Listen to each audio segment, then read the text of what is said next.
I will say it sounds to me like nothing's bulletproof, but you sure do get a pretty damn good bulletproof vest when you're developing the category. The minute I engage in a competition with you, I'm no longer the category king. 20-something-year-old me, I think, was right in telling them to take the high road. Hey, do something radical! Do something radical! It has to start somewhere. It has to start sometime. What better place than here? What better time than now? Hey guys, what's up? Welcome to the latest edition of the Radcast. Hey guys, what's up? It's Ryan Alford. Welcome to the latest edition of the Radcast. Coming to you live from the studios here in Greenville, South Carolina, the home of the coolest, the baddest, the motherfucking greatest, in my own mind at least, agency that is radical. I'm here today with, I'll call it a marketing hero. I'm going to go there, Christopher. I'm just going to go straight at it. I'm going to be honest, but marketing legend, #1 Apple podcast host, best-selling author, and just an all-around category pirate that is Christopher Lochhead. What's up, brother? Nice to see you, Ryan. Thank you for that. Hey, man. Hyperbole is in my blood. Some of us in marketing come by it naturally. I know. It's all I've done for 20 years. So anyway, I really appreciate you coming on again. Read the books or listened to them. I've definitely listened to the podcast and Lochhead on marketing and a number of things. You've been out there for a number of times and definitely looked up you and mentioned to you pre-episode that I quoted even one of your latest episodes from your podcast about zigging when everyone else is zagging, to use my terms and maybe not yours, but I think that was the gist of what you're getting at, and that's kind of been the foundation of a lot of your career, right? Yeah, I mean, most people don't challenge the way that it is. And the aha is, of course, the way that it is now is that way because somebody changed the way that it was. And most people accept the way that it is. And I'm just one of those people who've spent my entire adult life questioning the way that it is and saying, well, why isn't this some other way? Well, you've definitely done that. And, you know, let's start down that path a little bit. You know, I know your stuff's out there. People can find you or probably already listening to you, especially a lot of the marketing junkies that are listeners of the Radcast. But let's just start down. Let's at least give I'm sure we could talk the entire episode about your past and all that, but I'd love to know, you know, what shaped that worldview through the lens of, you know, your background and all of those things in marketing. Well, I think I got my start the way a lot of entrepreneurs do, Ryan, which is, you know, some people entrepreneurship is really a way up in the world. And, you know, if you were lucky enough to go to Stanford or Harvard and write some awesome algorithm or create some carbidingulator and roll on out to Sand Hill Road in Silicon Valley and raise $200 million and do that, then God bless you. Some of us didn't start that way. I got thrown out of school at 18 for being stupid. And so really with very few options, I was working as a orderly in a hospital. And so my options at 18 after I got thrown out of school were start a company and be an entrepreneur or shave guys' balls for a living. And so I decided to start a company. Good path. I love it. Did that alone, you know, did any of the pirates come from that diversion at all? Maybe a little. I will tell you one thing, though. When you walk into a guy's hospital room and you say, hey, Ryan, my name's Chris. I'm your orderly, and I'm here to give you a shave today. And often I would hear this, well, you know, I already shaved. And I said, you probably didn't shave where I'm going to shave you. Holy shit. I love it. We're going right after it here early on the Radcast, joined by Christopher Lochhead, who is one of the marketing legends out there. You know, it's interesting. I thought about this, Christopher. You know, I learned, you know, I've come up on the ad agency side of the business, you know, and marketing and advertising are actually a little different. Some people may not recognize that and they're not in the industry, but you're definitely, I think, more on the overall marketing. Because, I mean, you're, I mean, you kind of came up through a different channel than the historical legends of advertising, correct? Yeah, for sure. I mean, my first real job in marketing was at 27 years old when I became the head of marketing for a publicly traded software company. And so now I had done a lot of marketing before that, but my first executive job in marketing was head of marketing for a publicly traded software company at, a pretty young age. Marketing directly for software and software specifically. Now, my mind gets so convoluted now thinking about software and marketing because it's so SaaS driven, so commerce driven now. Performance marketing, God, you and I just want to like stab myself in the arm sometimes when we throw some of these terms around. And I get it. It's like there's been so much pressure put on marketing, and the CMO now is the first person to go at any company. But it's, I don't know your perspective on where that's all landed. What, in terms of why CMOs get fired? No, just performance marketing and SaaS marketing and all that comparative to marketing when you were 27. I mean, so a lot of the, of course, technologies have changed, and what you can do is at a level of precision that you couldn't do it before. And that's cool. I'm a huge fan of new technology. I want to know what's going on. I want to experiment with all the new stuff. I have lots of young people in my life who are great at that stuff. One of my partners in Category Pirates, Nicholas Cole, he's 30 years old.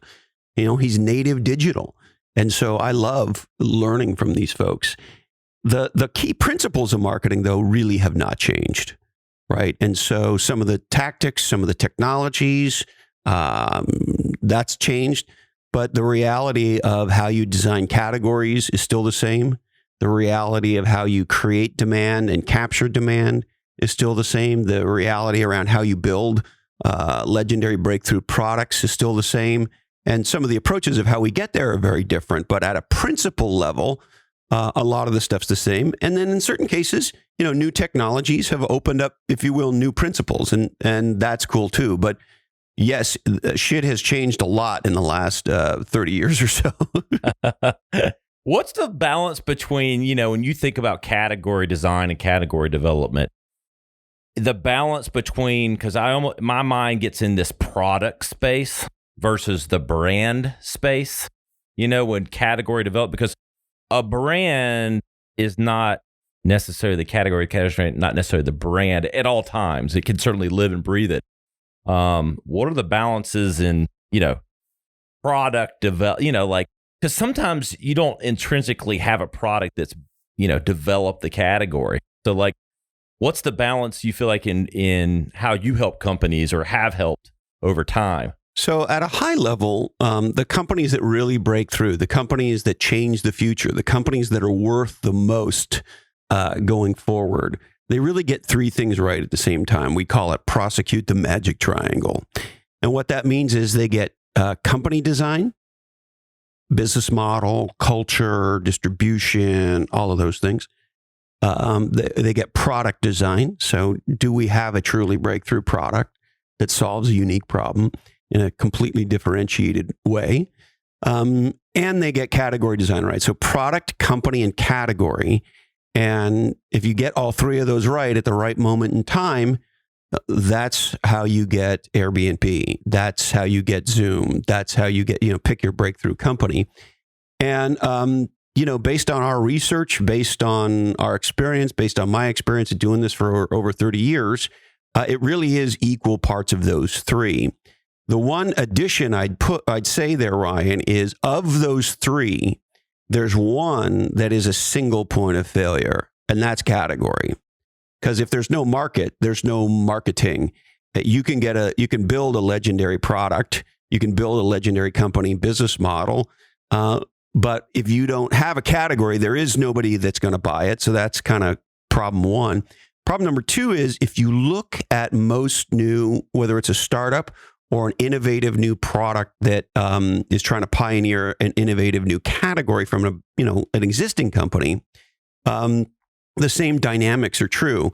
If you get category right, once people see something, they can't unsee it. And, so if you look at a company like, I don't know, Lululemon's a great example, right? Leggings had been around for zillions of years. They had the genius to call it a new category called athleisure. And this idea of you could wear something to yoga and then you could wear it to the grocery store was a breakthrough idea, even though those products had existed forever, right? So they created a new category, athleisure, and then they built the dominant brand, if you will, the category queen in the category. If you look at the Magic Triangle, from a product perspective, well, there were some innovative things, no question, and some good design, and they've done good product things. Leggings, yoga wear, workout wear. I mean, Prana had been around forever. Nike had been around forever. Under Armour, these companies existed, right? So really not that much from an innovation perspective on the product side. On the company side, Lululemon's a shitty company. Its founder has said horrible, stupid things about women's bodies and women's behinds and all this stuff. I think it might be Business Insider. There's one of the publications that has his name is Chip something. I forget his last name. Anyway, they have a whole list of all the stupid things he ever said and did. And the company has historically missed its numbers and pissed off Wall Street. And so the reality is it's not a good company. It's not. It doesn't truly have a breakthrough product, but it did do legendary category design.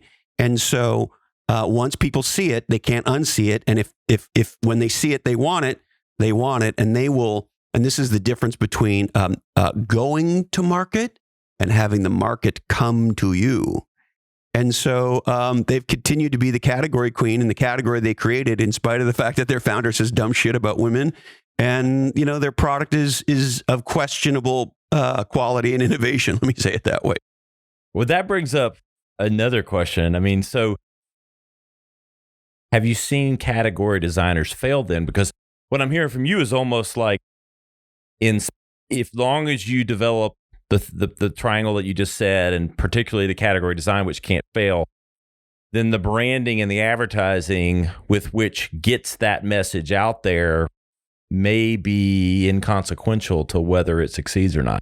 I don't think that's totally what you're saying, but how do you balance that? I mean, are you saying amazing category designers can't fail? No, of course, everybody can fail. Yeah. And look, let's not be stupid. Luck has a lot to do with this. People talk about timing. Timing matters, and you can drive the timing. So you can make it your time. But luck's involved. Here's the big difference. And once people get this, it changes how they think about building businesses and brands. Categories make brands, not the other way around. And so the entire entrepreneurial world, the entire marketing world, in my opinion, is massively over-rotated, massively over-invested in branding. And here's the aha. You can take a legendary brand and slap it on a category and fail miserably. Red Bull Cola. They did an absolute frontal attack on Coke, and they had their ass handed to them. Google thought they could dominate in social networking, and they launched a Me Too product, spent billions of dollars on this thing called Google+. Microsoft did exactly the same thing under Steve Ballmer. Ballmer said, hey, Apple's winning in retail. Go look at the Apple store and do exactly that.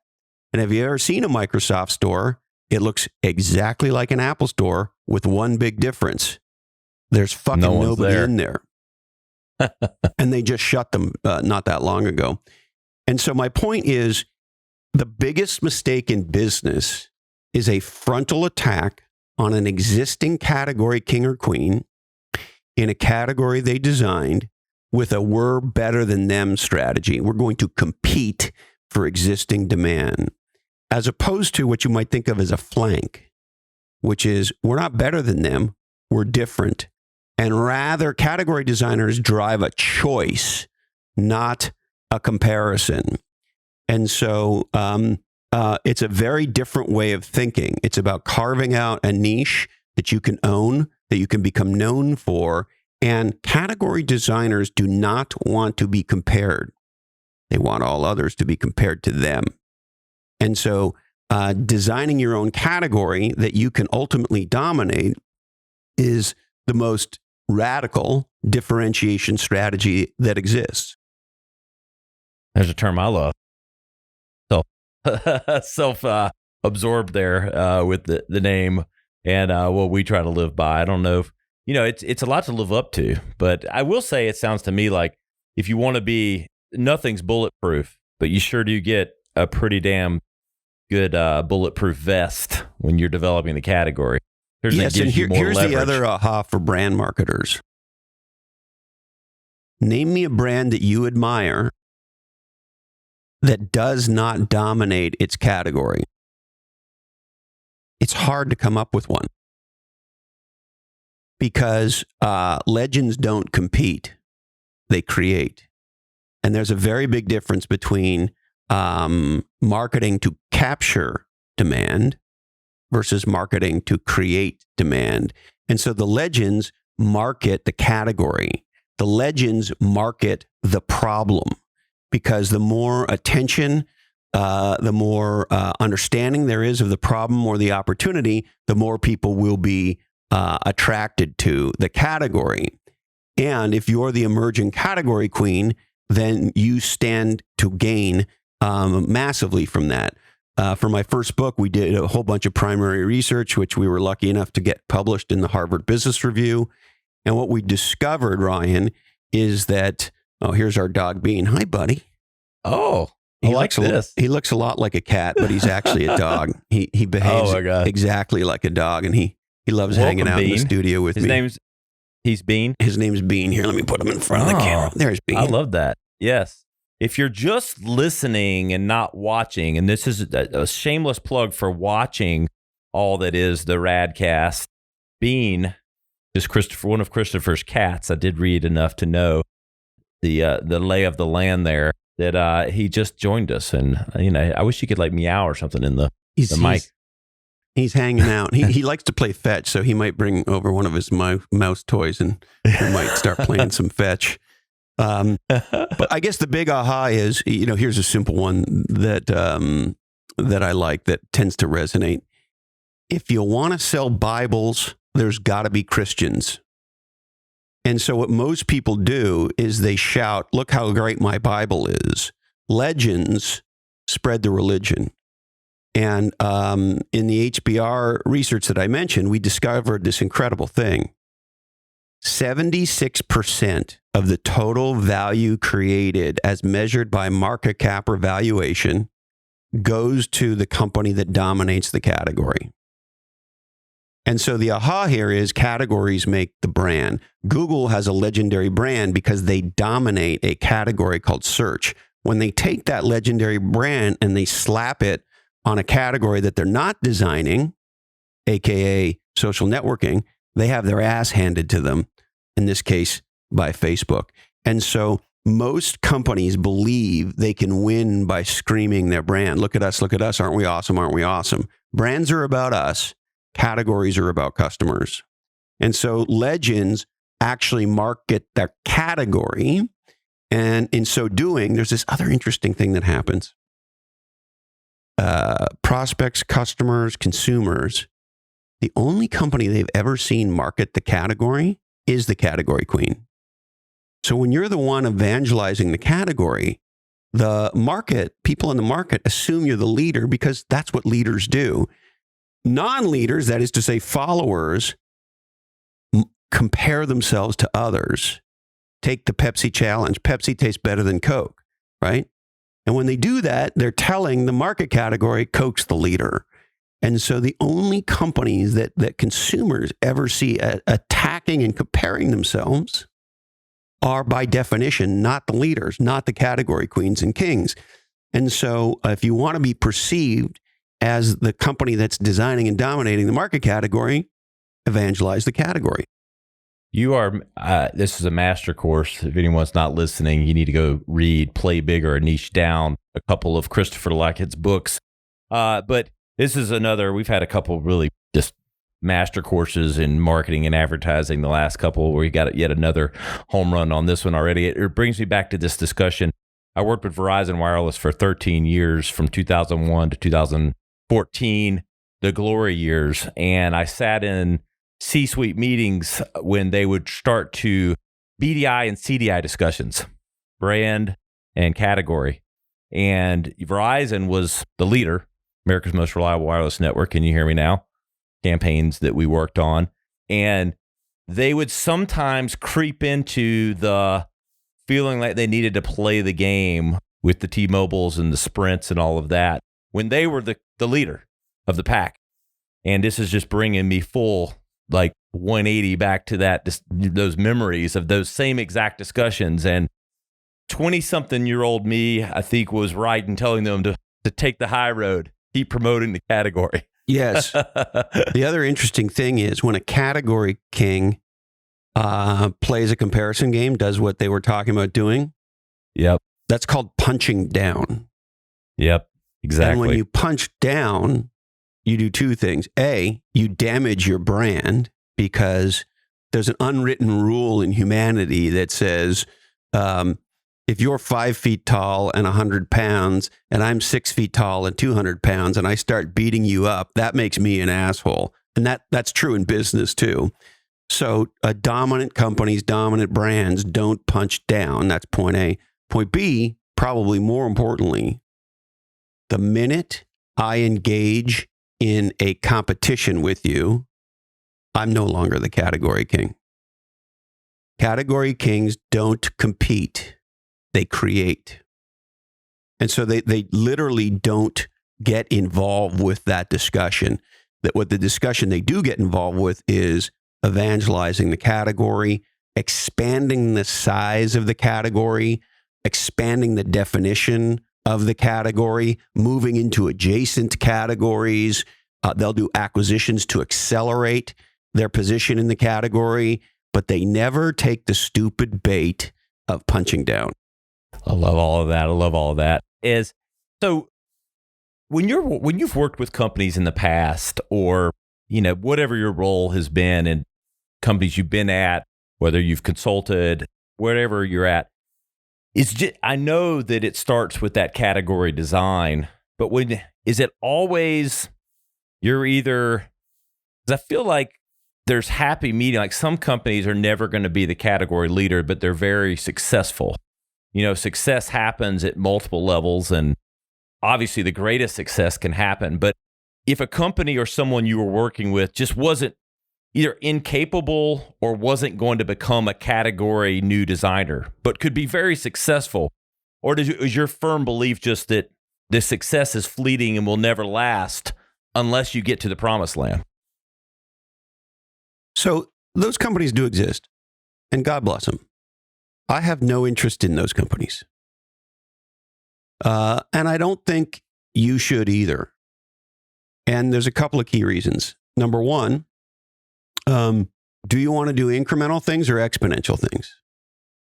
I was in a conversation the other day with a venture-backed tech company here in Silicon Valley, and they were describing their strategy and where they were and all that. And I said to them, hey guys, everything you've just shared with me sounds really fucking incremental. Why are you playing so safe? You're a venture-backed tech startup with some of the best investors in the world. If I'm on your board, if I'm a VC on your board, here's what I'm saying to you. Hey, listen, throw 50-yard passes, because I'm not interested in a medium outcome. Okay? In the world that I grew up in Silicon Valley, we are playing for multi-billion-dollar outcomes, right? And so if you're playing that game, don't play the short game. I said to him, if you use the football analogy, right? I'm not interested in passing the ball for a 3-yard gain. That's not what we're fucking doing. And that's not what your venture investors are trying to get, right? The best venture firms have funds that return 10x, 15x, 20x the investment. And so the truth is, the legendary VCs, they want their investments to turn into a massive multi-billion-dollar publicly traded successful category king that designs and dominates a category that matters, or they want a crater in the ground. In between is not that interesting. So look, I know most people don't want to play that way. I understand and appreciate that, Ryan, but I'm not interested in the incremental. So that's point A. Point B, if you put it in a very personal term, you say, just make the math really simple. Let's say you get your first real job at 25. And let's say you're really gonna work till you're 65 to keep the math really simple, right? So 25, 35, 45, 55, 65, right? That's 40 years. Now, let's say you're in the average job 5 years, just to keep the math simple. So you're gonna have 8 jobs, what you could think of as 8 attempts. Now, here's what we know. Less than 1% of startups are ever successful. So you've got 8 tries at this. I think where you invest your life matters. And so we're all going to get to the end of our career. What do we want to have been a part of?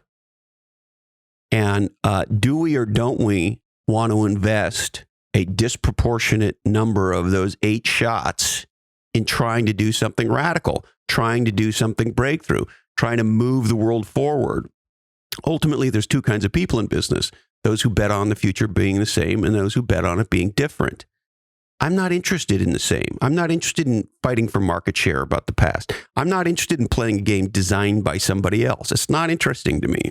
And I don't think it's interesting to a lot of people. To some people, have at it. So I think the fundamental question at a personal level is, you've got 8 shots. What do you want to do in those 8 shots? And if the answer to the question is, hey, you know what? I want to compete by building a brand with a better product and fight for market share. Great. Have at it. That's not interesting to me. They say such things as leading the witness, and I'm glad I led, because you just got on the soapbox and I fucking loved it. I knew, I had a feeling you were going to go there. As someone that lives a life of on the edge personally, as a grown man of 43 and 4 boys at home, I don't follow many rules myself. And yes, preach, brother, preach. Don't give me average. I want to play bigger. Play bigger. Well, that's the key, right? What do you want to do with your career? Look, here's the other thing I'll tell you. Somebody started at 18. I'm 53. It goes by fucking fast. It does. And if you're not doing legendary work that you say is legendary, then what are you doing? And why are you doing it? The interesting thing, Ryan, with COVID and so forth, collectively as humanity, a huge percentage of us are saying, hey, wait a minute. Why am I doing what I'm doing? Why am I living with who I'm living with? Why am I living where I'm living? Why am I spending 2 hours a day in the car commuting? Et cetera, et cetera, et cetera, right? And so COVID has driven, on the positive side, a sort of existential discussion. What's a company? Does a company need a headquarters? Right? And what's a career? And so there's a massive, massive transformation going on right now in what you could call life design and career design. And so as we all think about that, I think it behooves us to say, why are we doing what we're doing? Why are we working where we're working? Is this legendary work or not? Is this work when I'm 65 years old, I'll look back on with pride? And listen, from an economic point of view, how can I monetize me? And I'll tell you, marketers who capture demand by building brand get paid one way. Marketers who create demand by designing categories get paid a whole other way. Absolutely. So true. Have you always, has it just been, back to that story of, working and shaving body parts no one on earth should be thinking about of someone else. Was it ingrained in you then? I mean, have you always been the contrarian? Doesn't do your body of work justice, but like, have you always been that way? Yeah. I think, Ryan, that even as a young man, I remember being 5 years old. My Uncle Jimmy is a political science teacher. And I remember being about 5 years old and saying to him, "Hey, Uncle Jimmy, how do you change a law?" And so for whatever reason, I've always been somebody who goes, well, why is it the way that it is? And could it be a different way? And so I've always asked that. The other thing that's interesting in the context of our world today, Ryan, is what most people today call thinking is not thinking. What most people are doing when they say they're thinking is they're replaying somebody else's thoughts. So we are curators and aggregators of thinking today. We don't give ourselves time to actually think. And so I think thinking about thinking is the most important kind of thinking. And so when somebody says something, I believe it's important to say, okay, well, why? And there's an old sort of theory that says, ask why 5 to 7 times. And when you ask why 5 to 7 times, you start to get some pretty interesting answers. And the questions matter a lot. So when you ask the question, how come I can't press a button on my phone and rent somebody's couch? That turns into Airbnb. And, when my friend Brittany says, geez, I'm having a whole bunch of health problems. I'm a pretty young, healthy woman. Why is this? And she discovers that she's got her diet is causing inflammation and various other problems. And she discovers the magic of flax. So she starts creating her own flax milk at home. And then before you know it, she has an idea to go talk to Whole Foods about this. And now she's the founder of Malibu Milk, and she's the pioneer of an emerging category of flax milk because she asked the question. And so I think legendary innovators in business, legendary innovators in marketing ask the question, why is it the way that it is? Every market category is designed. There's a reason that we can go to Costco and buy a relatively good quality high-end TV for $150. And there's a reason a pair of high-end sunglasses cost $300. Now, on the face of it, you go, well, one of these products is a piece of highly advanced technology that talks to satellites in space. And another of them is something that, keeps UV rays out of your eyes. Which one's $300 and which one's $150? If you didn't know any better, I'd say for sure it's the thing that talks to the satellites, when in point of fact, it's not. And so everything we value it because we were taught to value it. I think a seminal question in business is, who taught us to think that way? And more importantly, once you understand how new ideas break through and become massive new radical categories, then you say, well, how do I become somebody that helps to make those breakthroughs happen? Love it. And, it brings, I think the best marketers and some of the smartest people I know are naturally curious. The world and the creature comforts that we have, we're creating a world of people that don't have to be curious because they're very comfortable. And I think a lot of what you're describing is that natural curiosity. You probably you have to be naturally curious, with your history background to be asking all those questions, number one. And then I also think one of your favorite books is Illusions. It's very much playing down this path that, it's kind of like if you create a box, you'll live in it, right? Yeah. And who wants to do that? Right. And it's interesting what you said about comfort. We just dropped an episode of my Dialogue podcast with Michael Easter, who is a professor and a writer, a journalist for men's magazines like Outside and Men's Health and so forth. Anyway, the book's called The Comfort Crisis. And it's a fascinating book. I highly, highly, highly recommend it. Mike's a great guy, great educator. And the aha in the book, there's some incredible stats that he points to. We are 14x less active than we used to be. Americans don't go outside. Most Americans are inside the four walls of something 95% of the time. And so his whole theory, and he lays it out beautifully in the book, is we do have a comfort crisis. Yes, is it awesome? We can press a button on our phone and the greatest food from the greatest restaurants in our neighborhood just magically shows up at our front door. Of course it is, and we all love it, myself included. However, you learn something about yourself when you go on a multi-day backcountry camping trip that you can't learn sitting there having Netflix deliver what you want, and DoorDash deliver what you want, and Amazon deliver what you want, et cetera, et cetera.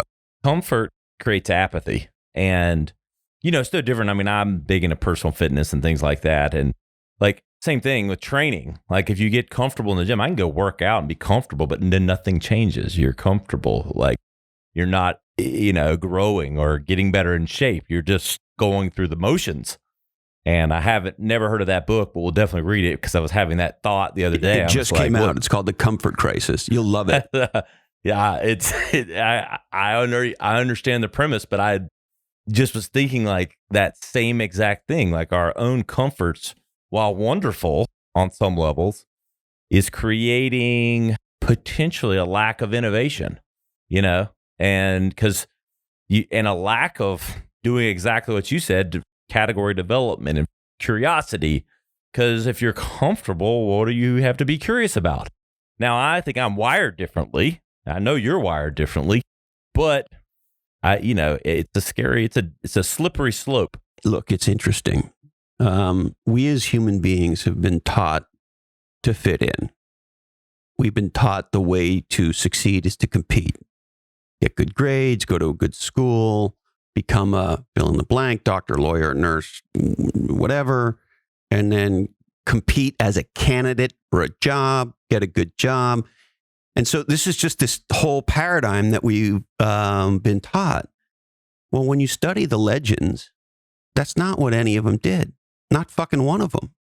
All of them are legends. The reason we love them is because they broke and took new ground. I told you I got a funny story for you. My buddy Al Ramadan, who's one of the co-authors of Play Bigger, he's a great surfer. He actually taught me to surf. And years ago, he got invited on this very special super ding-dong surf trip down to Mexico because he knows all this, the highfalutin people in the surf world. And he gets this call and says, hey, look, we got a few guys. We're organizing this trip. You got to be able to make it tomorrow. Bring your boards, be in San, et cetera. And he's like, all right, fuck it, I'm going. Right. So they go to this very remote spot with this tiny little biplane. Anyway, he shows up to do this, and there's 3 other surfers on the trip with him. And one of them is Kelly Slater. Holy shit. And, as you know, he's the Babe Ruth, Michael Jordan, surfer. LeBron. Matter of fact, there's some people who say he's the most dominant athlete of all time in terms of he's won, I believe it's 11 championships. Anyway, so he gets this magical couple-day surf trip with Kelly and a couple of the world's most elite surfers. And as they're getting to know each other, Al told me every time he takes off on a wave, Kelly starts screaming at him, hey, do something radical! Do something radical! Right? And just trying to encourage Al to get his freak on and try new shit, right? And so most of us are most alive when we're pushing ourselves, when we are trying to be, sometimes it's a little radical, maybe it's doing a couple extra reps in the gym. Sometimes it's a lot more radical. But if we start to look at our lives where we experience, this is the aha Michael's book, where we experience the most joy is not when we're the most comfortable. It's when we push ourselves and we learn and we grow and we stretch and we discover something about ourselves. While it's fun to sit there and watch Netflix, I love that shit too. It's not where we grow. It's not where we create as human beings. 100%. Talking with Christopher Lochhead, one of the legends in marketing, category pirates, the newsletter author, niche down, play bigger. Christopher, as we're kind of winding down here, what's the future hold for you? I know you're never going to no fucking retirement around here. We're not using any of those terms. Where's it? What's on the periphery? Yeah, so I think the future for me is actually mostly about you. Here's the aha that me and my partners have come to over the last 6 months or so. We are at an extraordinarily unique moment in history, Ryan. And if you go back and study history, in particular, we spent a lot of time studying the last major pandemic and how that led to the roaring 20s and then the dirty 30s. Well, the similarities between now and the late teens and the early 20s of the last century are eerie. Massive pandemic, big shutdown, and then a massive amount of innovation. We went from, for example, electricity being not very prevalent in the United States to by the end of the 20s, 70% of American homes had electricity. So there was a huge category breakthrough in electricity. There was a huge category breakthrough in food. And there was a huge category breakthrough in transportation. That's when Henry Ford's new category, the horseless carriage, started to take off. Well, isn't it interesting today that we have a huge category breakthrough happening in the electric everything? We have big category breakthroughs in food and in lots of other areas. So as you start to look around, what you see is new categories create new categories. And when breakthroughs happen, there's the power of the breakthrough itself. But then there's the sort of level of consciousness or thinking that it creates. I'll give you an example. We just wrote about this. When Roger Bannister breaks the 4-minute mile, there are people who say the human body's not even capable of it. And then the experts say, well, if it's going to happen, it's going to be under these certain very special circumstances. Well, Roger blows all that up. Interestingly enough, shortly thereafter, an Australian guy beats his record. And then the year after that, multiple runners in a race all hit 4-minute miles.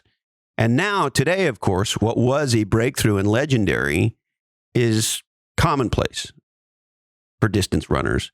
And so there's the breakthrough itself, and it creates more breakthroughs. But then there's the other sort of meta breakthrough, which is, hey, you know what? For the entirety of humanity, we thought running the 4-minute mile was impossible. If that's not impossible, what else is not impossible? We are living at a time today, Ryan, where the number of breakthrough innovations and categories being delivered has never been this high. And of course, at a high level, we all know what some of the big ones are.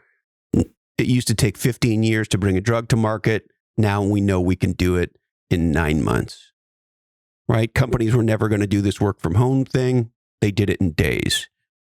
We've been talking about telemedicine forever. Wasn't happening. Bam. Now we've all seen our doctor over Zoom. And on and on and on. There's many others. And so my point is, we are living now at the time of the most amount of innovation and therefore category breakthrough in history. As a result, human beings' receptivity to the new has never been higher. And there's this bullshit in marketing we've been taught that says, people aren't open to change. People are resistant to change. Really? Go fuck yourself. 15 years ago, nobody wanted a smartphone. Last year, nobody was doing Zoom school, and nobody was buying flax milk. Human beings love change.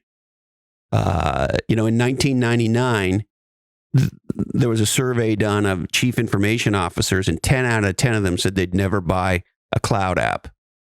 Right? The week before Evian launches, they do a survey. Will you pay for bottled water? 10 out of 10 people say no.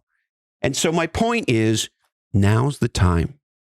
The level of innovation's never been higher, and humanity's need for different and change has never been higher, and our receptivity as human beings has never been higher.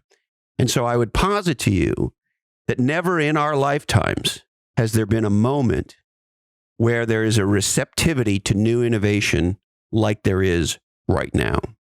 And those of us in marketing, those of us who are entrepreneurial, those of us who want to create the new as opposed to compete over the old, this is the greatest time in history. And so I would just leave you with, now's the time for radical. Now's the time to heed the words of Kelly Slater and try something radical. It's also happening at a time where, and we did a big breakdown of this recently, we're having a breakthrough in the economy. We might be on the verge of the greatest economy in American history. What we do know is corporations have literally never had more cash, and the American consumer has never had more cash than right now. So all these things come together. Now's the time for the exponential. Now's the time for the legendary. Now's the time to design new categories. And if there was ever a time to get radical in our businesses, in our marketing, it's right now. Amen. Coming from the South, the old Bible South, this has been, anyone listening, they know this is coming. My amen, hallelujah soundboard button is going off right now. You ever been to a Southern Baptist preacher event? I have. The deacons from behind. Amen. Hallelujah. Yes. Christopher Lochhead, man. I really appreciate it, brother. You've been awesome. This has been jam-packed with radical insight. I mean, about life in general. I mean, if you can't take everything we talked about, all the knowledge Christopher dropped, it transcends marketing and business. It's about life. You got one life to live. Make it radical. Go bigger. Play bigger. Niche down.